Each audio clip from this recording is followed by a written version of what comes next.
सर्वेभ्यो नमो नमः। पिछली कक्षा में हम लोगों ने 16वें पद तक कर लिया था। उसके आगे से हम आज प्रारंभ करते हैं। चलिए देखते हैं। सीता सीता कहती हैं, भगवती तमसे, हे भगवती तमसा, अयम तावद ईदृशो जातः, यह ईदृशः तावत ईदृशः जाता, अब तक में इतना बड़ा हो गया। ईदृशः जाता इस प्रकार का हो गया, अर्थात इतना बड़ा हो गया, इतना हृष्ट पुष्ट हो गया है।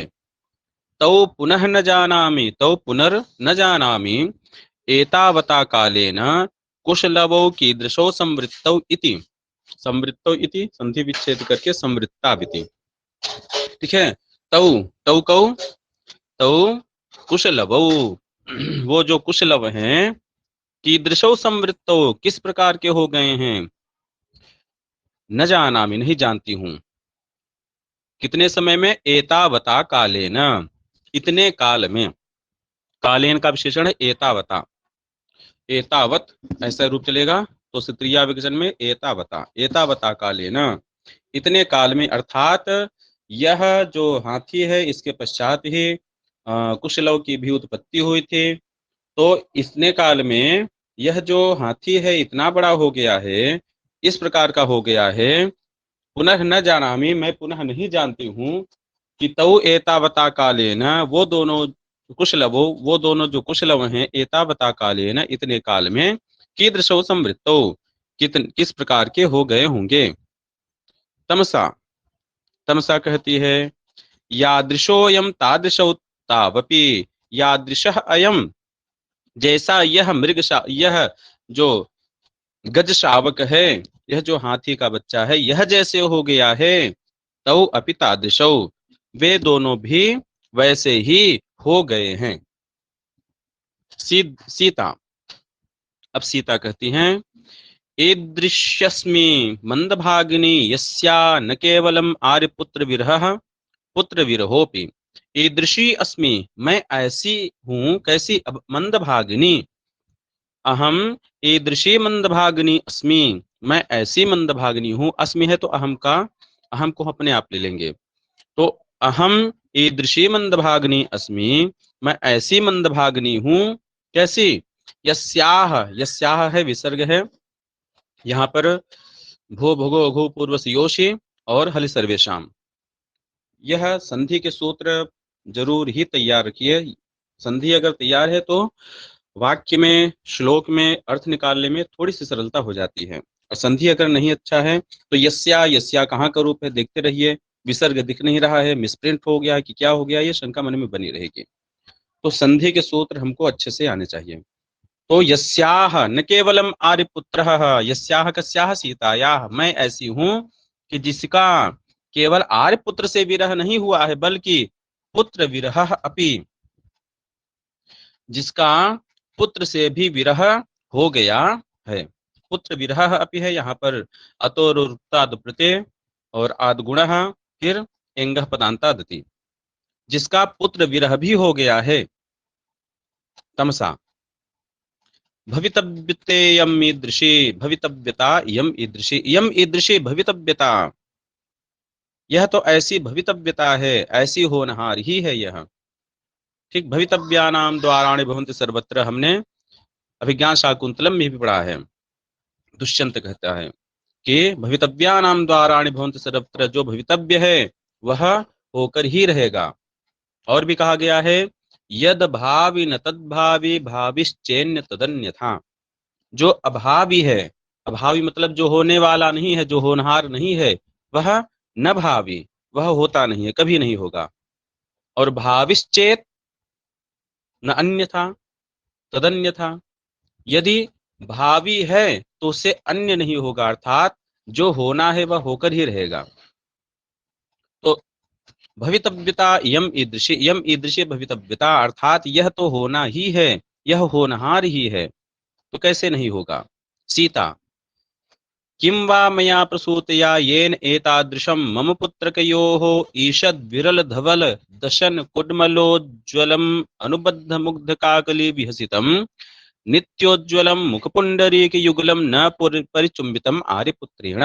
किम वा मया प्रसूतया, ऐसी मेरी प्रसूति से क्या लाभ। प्रसूति अर्थात जननी भाव से, अर्थात संतानोत्पत्ति से क्या लाभ।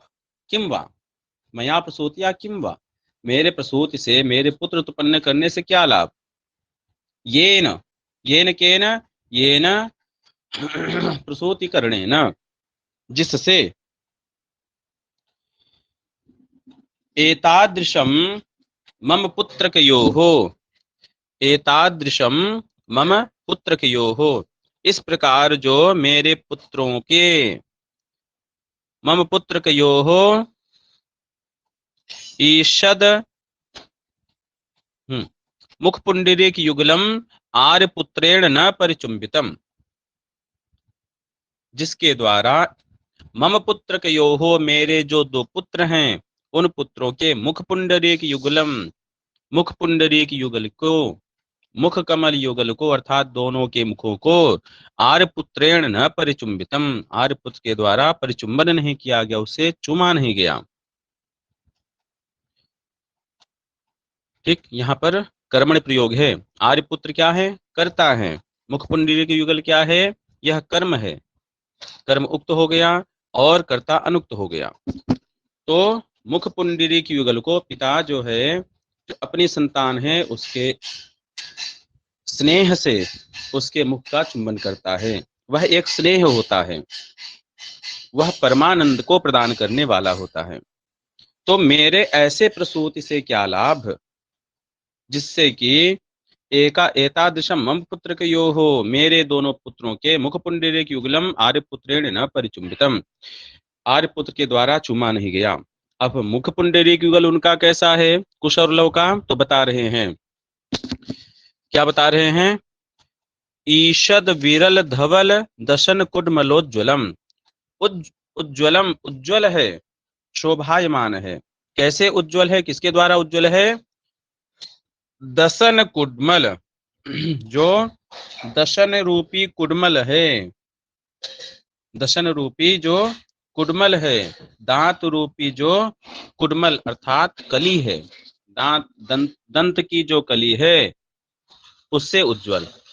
कैसा दांत रूपी कली है, ईषद धवल, कुछ श्वेत है, ईषद धवल कुछ श्वेत है, नहीं ईषद विरल, ईषद विरल है। ईषद विरल अर्थात कुछ विरल विरल, मतलब घनीभूत नहीं है, घनीभूत नहीं है, ईषद विरल कुछ, अर्थात विरल जो दंत की कलियां हैं। और कैसी दंत की कलियां, धवल धवलित हैं, श्वेत वर्ण के, जो कलियों के तुल्य जो दांत हैं उनसे, उज्ज्वलम उज्ज्वल क्या है, मुखपुंडरीक युगलम, मुखपुंडरीक युगल है। दांतों के द्वारा जो मुखपुंडरीक युगल क्या है, शुभ्र दिखाई दे रहा है, उज्ज्वल दिखाई दे रहा है। और कैसा है, मुग्ध काकली विहसितम, मुग्ध अर्थात मनोहर, काकली अर्थात तोतली जो बोली है, और विहसितम मनोहर जो तोतली बोली है, और जो मनोहर विहसित है उनका हंसना है, ऐसे मुखपुंडरीक युगलम। और कैसा मुखपुंडरीक युगलम, नित्योज्ज्वलम मुखपुंडरीक युगलम, नित्य ही उज्ज्वल दिखाई देने वाला, हमेशा सुंदर दिखाई देने वाला, हमेशा सुंदर लगने वाला। जो जनक और जननी होते हैं, माता पिता होते हैं, उनको उनके पुत्र का जो मुखपुंडरीक युगल है वो नित्य उज्ज्वल ही दिखाई देता है, सदा सुंदर दिखाई देता है। ठीक है, तो इसका अर्थ हम लगाएंगे, ऐसे मेरे पुत्र उत्पन्न करने से क्या लाभ, जिसके द्वारा इस प्रकार से मेरे दोनों पुत्रों के कुछ विरल और श्वेत कलियों के समान जो दशन है, जो दांत है, उससे उज्ज्वल और मनोहर तोतली बोली और हास्य से युक्त, नित्य उज्ज्वल, नित्य ही उज्ज्वल दिखाई देने वाला, सुंदर दिखाई देने वाला मुखपुंडरीकुलम, मुख कमल के जोड़े को आर्यपुत्रेण न परिचुंबितम, आर्यपुत्र के द्वारा चुंबन नहीं किया गया। तमसा अस्तु देवता प्रसादात, होगा देवताओं की कृपा से, देवताओं की कृपा से ऐसा ही हो।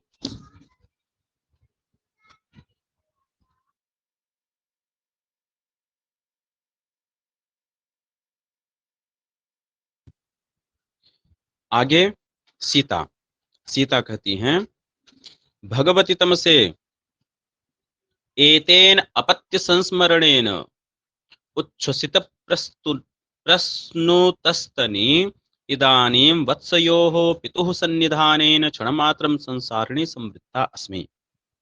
हे भगवती तमसा एतेन अपत्य संस्मरणेन, इस पुत्र के स्मृति के द्वारा अब कुश और लव का ध्यान आ गया है ना, कुश और लव की याद आ गई है। तो कुश और लव जो अपत्य है हमारे, उनके संस्मरण से, उनके स्मरण करने से, उनकी स्मृति करने से उच्छ्वसित प्रश्नुतस्तनी, उच्छ्वसित हो गई है, फड़कने लगे हैं, और प्रश्नुतस्तनी, और प्रसवन होने लगा है उससे, अर्थात दुग्ध प्रवाह होने लगा है, ऐसे स्तन वाली मैं हो गई हूं।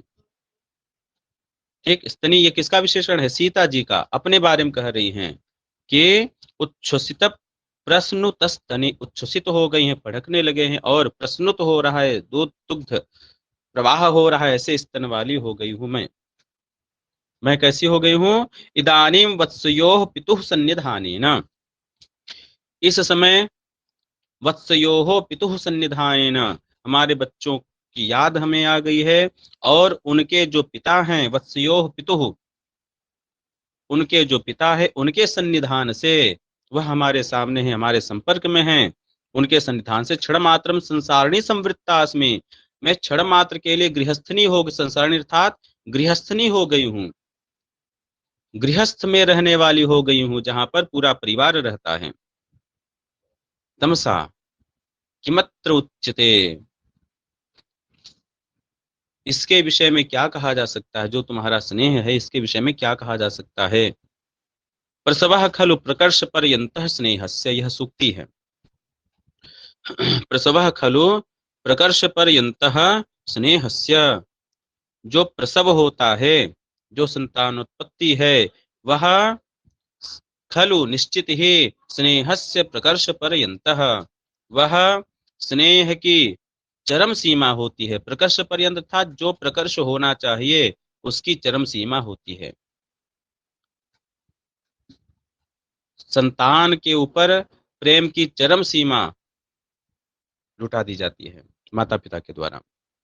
तो प्रसवः खलु स्नेहस्य प्रकर्ष पर्यन्तः, जो प्रसव होता है, जो संतानोत्पत्ति होती, प्रसव अर्थात संतान, जो हमारी संतान है, वह प्रेम की चरम सीमा होती है।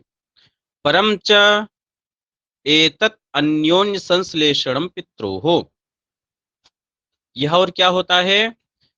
पित्रोः अन्योन्य संश्लेषणम, एतत् यह जो संतान है, यह पित्रोः, यह जो माता पिता हैं, उनके अन्योन्य संश्लेषणम, हृदय को परस्पर मिलाने वाली होती है। यह जो संतान है, यह पित्रोः अर्थात माता और पिता के हृदय को मिलाने वाली होती है, मिलाने वाली कड़ी होती है। कैसे बता रहे हैं अगले श्लोक में। क्या कहती हैं तमसा? अंतःकरण तत्त्वस्य दंपत्यो स्नेह संश्रयात् आनंदग्रंथिरेकोयम् अपत्यमिति पठ्यते। कहते हैं अयम एकः आनंद ग्रंथि, यह एक आनंद की ग्रंथि है, गांठ है, यह एक आनंद की गांठ है। अपत्यम इति पठ्यते, जिसे हम अपत्य कहते हैं। अपत्यम इति पठ्यते, अपत्य ऐसा कहा जाता है। किस, वह अपत्य क्या है? एक अयम एकः आनंद ग्रंथि, यह एक आनंद की गांठ है, आनंद की ग्रंथि है। क्यों है? तो बता रहे हैं। दंपत्योः, जो दंपति हैं, जो माता पिता हैं, दंपत्योः अंतःकरण तत्वस्य स्नेह संश्रयात्, जो दंपति हैं, पति और पत्नी, ठीक, उन पति और पत्नी के अंतःकरण तत्वस्य, जो उनका अंतःकरण है, जो उनका हृदय है, उनके हृदय के स्नेह संश्रयात, उनके हृदय के स्नेह का आश्रय होने के कारण जो संतान होती है वह पति पत्नी दोनों के स्नेह का आश्रय होती है। और हमेशा जैसे पीछे बताया अन्योन्य संश्लेषणम, दोनों के हृदय को मिलाने वाली होती है। कितना भी विषम परिस्थिति आ जाए, कितना भी एक दूसरे में विरोध हो जाए, लेकिन संतान को देख करके वह एक हो जाते हैं।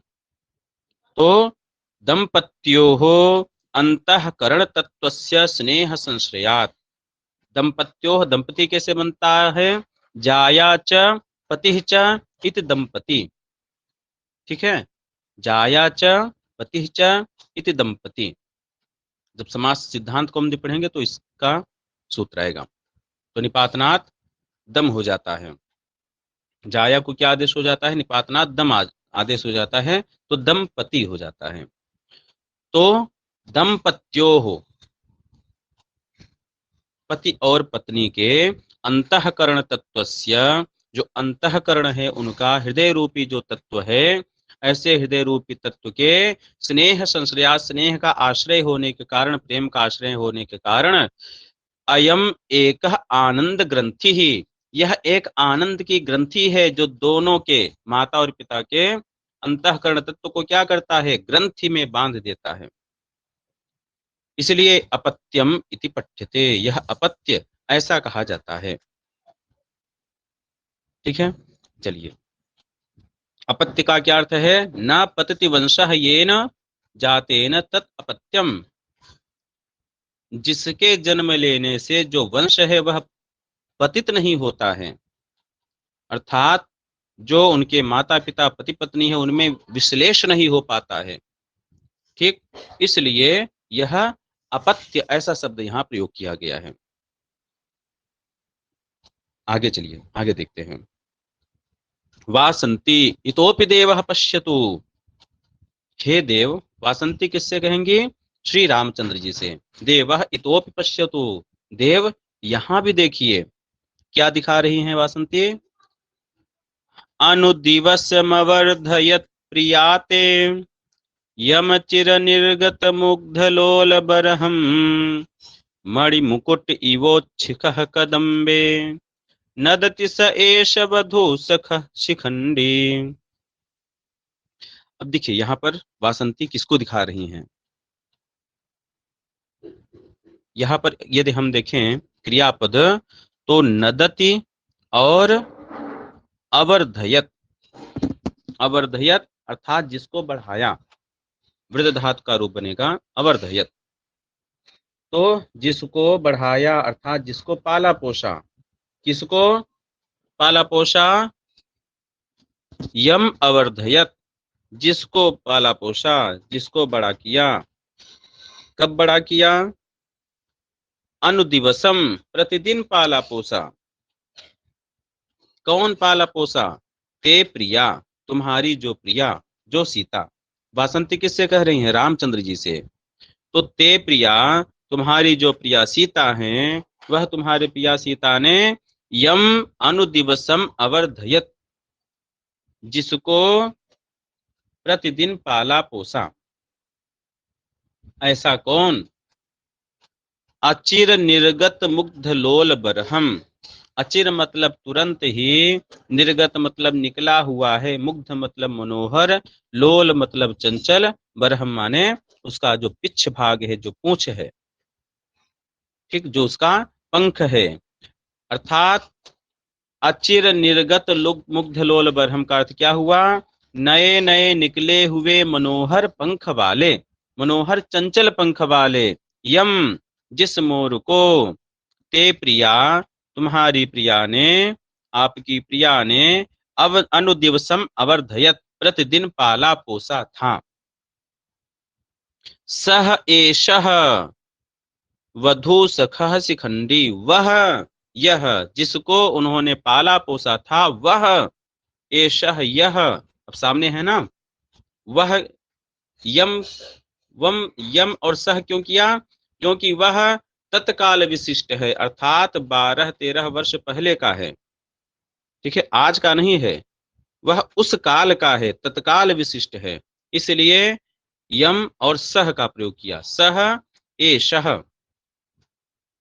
ठीक है, तत्काल और यह एषः क्या है, ए तत्काल विशिष्ट, इस समय जब सीता जी नहीं है, जब केवल राम और वासंती हैं, इस समय 12 वर्ष पश्चात, एषः वह यह शिखंडी, जो शिखंडी है, जो मोर है, कैसा है, वधू सखः, वधू सखा शिखंडी का विशेषण हो जाएगा, वधू सखः शिखंडी, जो वधू सखा, वधू है सखा जिसकी, वध्वाः सखा इति वधू सखः, पत्नी का जो सखा है, वध्वाः सखा तत्पुरुष समास है, वध्वाः सखा इति वधू सखा, वधू का जो सखा है अर्थात अपने पति के साथ है, जो ऐसा शिखंडी क्या कर रहा है, नदति, नाद कर रहा है, शब्द कर रहा है।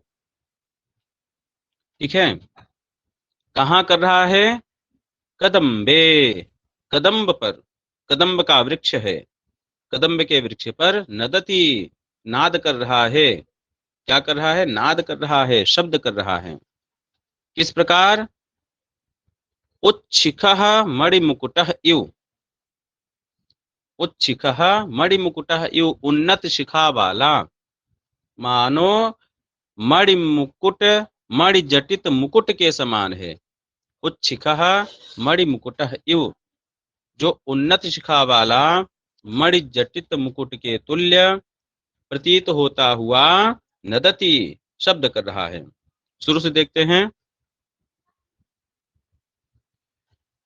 अचिर मुग्ध लोल बरहम, नए निकले हुए मनोहर और चंचल पंख वाले, यम, जिस मोर को, ते प्रिया, आपकी प्रिया सीता ने, अनुदिवसम अवर्धयत, प्रतिदिन पाला पोसा था, सह एषः शिखंडी, वह यह मोर, वधू सखः, पत्नी के साथ, कदम्बे, कदम्ब के वृक्ष पर, उच्छिखः मणिमुकुटः इव, उन्नत शिखा वाला, अर्थात उसकी शिखाएं क्या होती है, उसके सर पर शिखा होती है, तो उच्छिखः उन्नत शिखा वाला,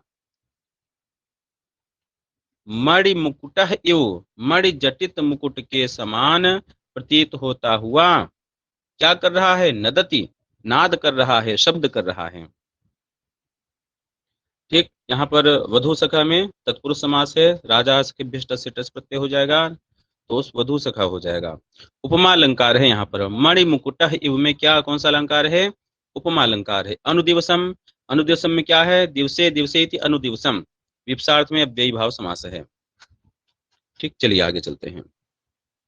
सीता सकौतुक स्नेहाश्रम, कौतूहल और स्नेहास्त्र के साथ, स्नेह के आंसू बह रहे हैं, कैसे, स्नेह के आंसुओं के साथ और उत्सुकता के साथ, एषः सः, अरे यह तो वही है, वही यह मोर है जिसको मैंने पाला पोसा था, रामः मोदस्व वत्स, हे पुत्र प्रसन्न रहो, वयम अद्य वर्धामहे, हम आज बढ़ रहे हैं, अर्थात आज हम प्रसन्न हो रहे हैं, सीता एवं भवतु, ऐसा ही हो, एवं भवतु किम भवतु, मोदस्व, ऐसा ही हो, अर्थात तुम प्रसन्न रहो, उस मोर से कह रहे हैं।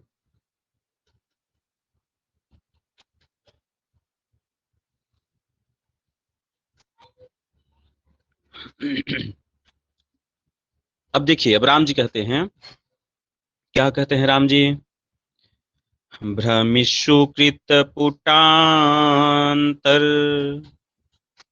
मंडलावृत्ति चक्षुः, प्रचलित चटुलभ्रू तांडवैर्मंडयन्त्या,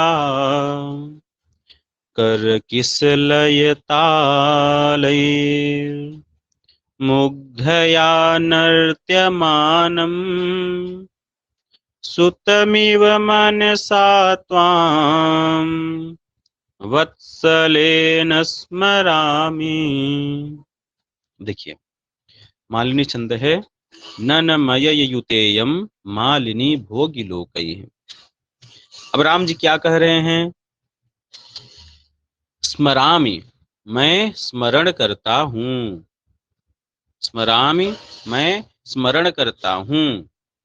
किसको स्मरण करता हूँ? त्वाम, तुमको स्मरण करता हूँ। किससे कह रहे हैं? मोर से। अभी मोर सामने है ना, तो मोर को, तुमको मैं स्मरण करता हूँ। कैसे स्मरण करता हूँ? मनसा, मन से स्मरण करता हूँ। और कैसे? वत्सलेन, वत्सलता पूर्वक, प्रेम से। वत्सलेन मनसा, प्रेम पूर्ण मन से। वत्सलेन मनसा अर्थात प्रेम पूर्ण मन से। त्वाम स्मरामि, मैं तुमको स्मरण करता हूँ। कैसे, किस प्रकार से स्मरण करता हूँ? सुतम इव, अपने पुत्र के समान तुमको स्मरण करता हूँ। कैसे तुम हो? तो नर्त्यमानम, नर्त्यमानम शानस प्रत्यय है, नचाए जाते हुए। नचाए जाते हुए अर्थात उस दृश्य को स्मरण कर रहे हैं जब सीता जी के साथ रामचंद्र जी विद्यमान थे और इस मोर को सीता जी नचाती थी। तो नर्तिमानम, नचाए जाते हुए तुमको। किसके द्वारा नचाए जाते हुए? कैसे नचाए जाते हुए? तो अब कर्ता क्या होगा? नर्तिमानम में शानच प्रत्यय है, तो कर्ता कौन होगा? तृतीयांत, मुग्धया। मुग्धया अर्थात भोली भाली जो सीता जी हैं, उन सीता जी के द्वारा नर्त्यमानम, नचाए जाते हुए, त्वाम सुतम इव वत्सलेन, वत्सलेन मनसा स्मरामि, तो नचाए जाते हुए तुमको मैं याद करता हूं। किसके द्वारा? मुग्धया, उस भोली भाली सीता जी के द्वारा। अब मुग्धया के कुछ विशेषण हैं। मंडयंत्या, सुशोभित होती हुई जो भोली भाली सीता जी है, किसके द्वारा सुशोभित होती हुई?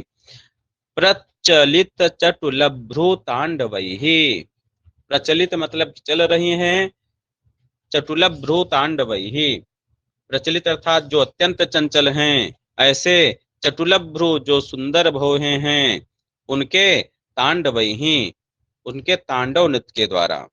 अब जो भ्रू हैं, भौहें हैं, वह तांडव नृत्य क्यों कर रहे हैं? क्यों चंचल हैं? तो बता रहे हैं, भ्रमिशु, तुम्हारे भ्रमण करने पर, तुम्हारे नाचने पर, जब तुम नाच रहे हो, जब तुम भ्रमण कर रहे थे उस समय, कृतपुटांतर मंडला वृत्ति चक्षु, कृतपुटांतर मंडला वृत्ति चक्षु मतलब कर लिया गया है पुटांत। पुट दोने को कहते हैं, ठीक। तो दोना यहाँ पर क्या है? पुट क्या है? ढकना। तो नेत्र का जो आवरण है, जो हमारी पलकें होती है, वही है पुट। और पुट के हमारे जो पलकें हैं वो क्या हैं? पुट हैं। और उनके अंतः, उनके अंदर अर्थात पलकों के अंदर विद्यमान जो मंडलावृत्ति चक्षु, मंडलाकार में जो आवृत्ति करने वाला है, नाचने वाला है, ऐसा नेत्र, ठीक है। तो कृतपुटांतर मंडलावृत्ति चक्षु, कृतपुटांतर मंडलावृत्ति चक्षु, तुम्हारे भ्रमण के समय तुम गोल गोल नाचते थे, तो हम जिस द्रव्य को देखते हैं वह जैसी गति करती है, हमारे जो नेत्र हैं वह नेत्र भी वैसे ही गति करते हैं।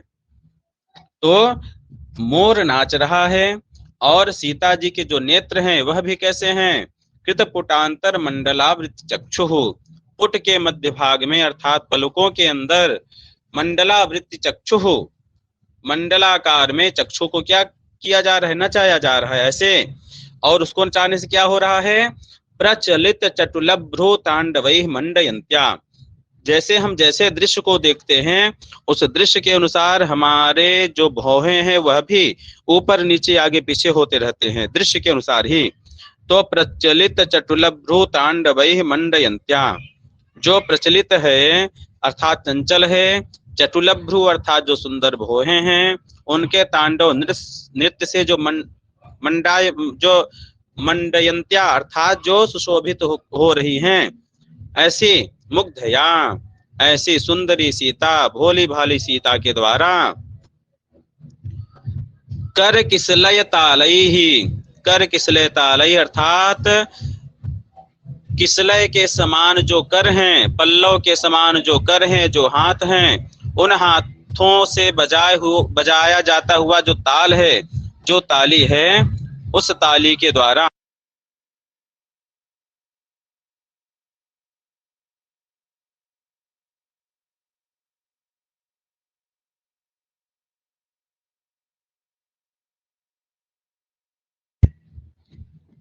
उस कर किसलय ताली ही, पल्लव के समान हाथों से जाता हुआ जो ताली है, उस ताली के द्वारा, ठीक, यहाँ पर करण है कर किसलय ताली, उसके द्वारा नर्तिमानम त्वाम, नचाए जाते हुए तुमको, सुतम इव वत्सलेन मनसा स्मरामि, सुत के समान, पुत्र के समान, वत्सलेन मनसा, वत्सलता से युक्त, स्नेह से युक्त मन से तुमको मैं स्मरण करता हूं। यहाँ पर उपमा अलंकार है, ठीक, सुतम इव, यहाँ पर उपमा अलंकार है।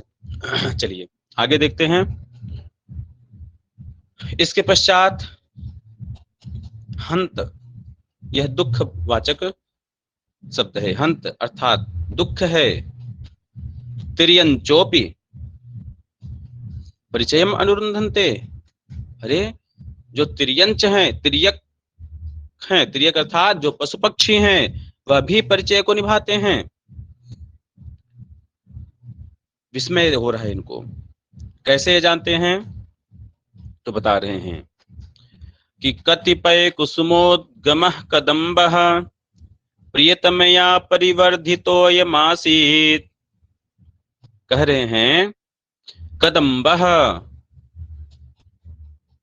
आसीत, कदम्ब था, कैसा था, अयम कदम्बः आसीत, यह कदम्ब था, कैसा था, परिवर्धितः आसीत, बढ़ाया गया था, अयम कदम्बः परिवर्धितः आसीत, यह जो कदम्ब का वृक्ष है यह विकसित किया गया था। कैसा कदम्ब था, कतिपय कुसुमोद्गमः, कुछ इस पर पुष्प उद्गम हो गए थे, कुछ फूल इस पर खिल गए थे। अयम यह जो कदम्ब का वृक्ष था, यह किसके द्वारा परिवर्धित था, प्रियतमया परिवर्धितः। अयम कदम्बः, यह जो कदम्ब का वृक्ष है, प्रियतमया परिवर्धितः, प्रियतमा के द्वारा, सीता के द्वारा बढ़ाया गया था। और कैसा था उस समय, कतिपय कुसुमोद्गमः आसीत, इस पर कुछ पुष्प भी विकसित हो गए थे, कुछ फूल भी खिल गए थे।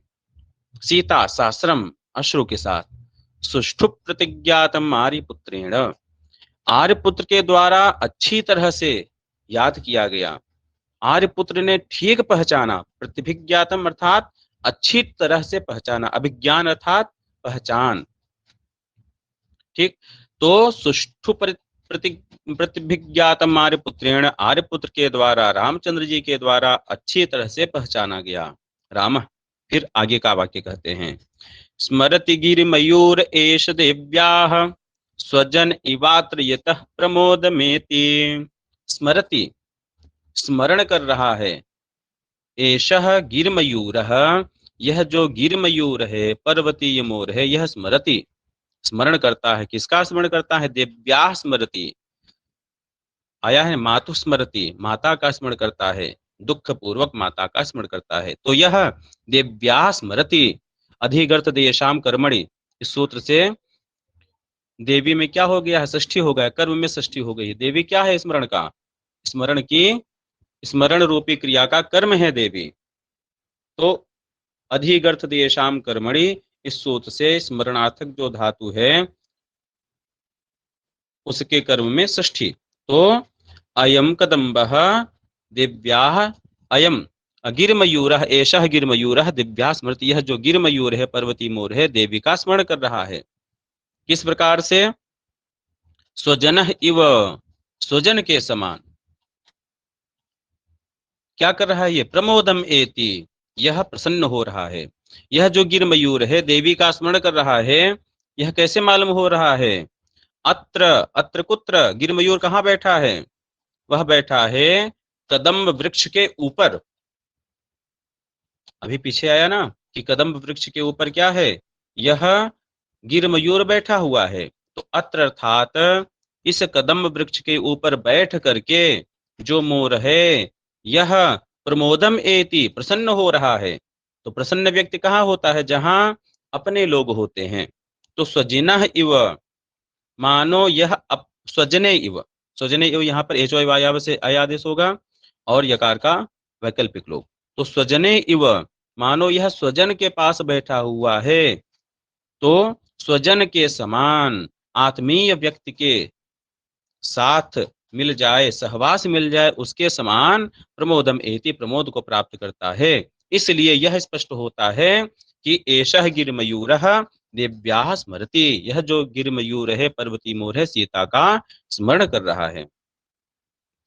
यहाँ पर भी उपमा अलंकार है, स्वजनः इव उपमा अलंकार है, काविलिंग अलंकार भी है, क्योंकि यहाँ पर हेतु है। वह क्यों स्मरण कर रहा है, ऐसा क्यों दिख रहा है, क्योंकि वह प्रसन्न हो रहा है, तो काविलिंग अलंकार है।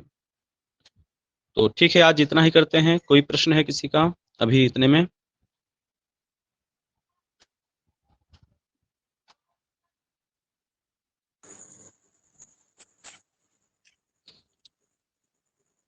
ठीक है, फिर बहुत अच्छा। तो आज का पाठ यहीं पर पूर्ण करते हैं। सर्वेभ्यो नमो नमः, धन्यवादाः।